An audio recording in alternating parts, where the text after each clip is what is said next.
several months, and the economic Hold that thought, David. Just a moment. We'll get right back to you because we're going to take a short break right now so PBS stations can report on some of their state and local races. We'll be right back at 8 p.m. Eastern, which is when we'll have many more.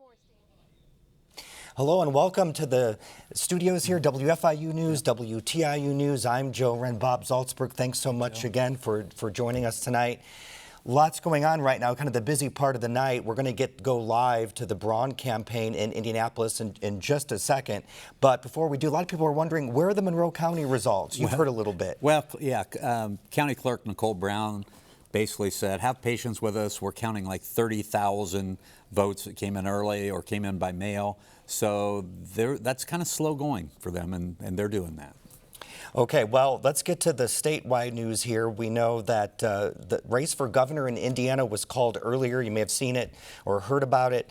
Mike Braun, Republican, with the projected winner, 60% of the vote. And I believe we might have a live shot there of the watch party we're going to go to in just a second to take a look.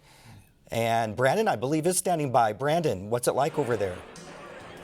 Well, there's a lot of excitement in the room I'm standing in right now. I'm in the Indiana Republican Party watch party here on this election night in downtown Indianapolis. And there's been a lot of cheering throughout the night as Republicans are winning races up and down the ticket here in Indiana.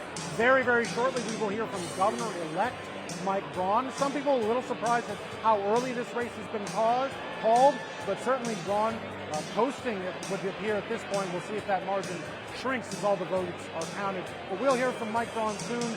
The once and future Attorney General Todd Rokita, who has been reelected tonight, he spoke a little while ago. Typical Todd Rokita speech. He cast himself as a fighter for arch-conservative causes. Certainly with a clear victory tonight, he will show no signs of slowing down in that arena. Talked about running a clean campaign, not really talking about his opponent much. I don't know if that's always been the case, but certainly a very happy Rokita, very happy Republicans this evening. All right, thank you so much, Brandon. And we're going to stay tight because it sounds like Braun's going to come up at any second, and we want to bring that to you, so don't go too far on that. But I think what's interesting, we just have a short amount of time here, Bob, but why is it that they called Braun but not maybe the Rokita race yet? Well, it's not necessarily just the numbers, but it's where the numbers are coming from. So Associated Press calls these races. Local people don't. NPR doesn't. There are a lot of projections on national networks.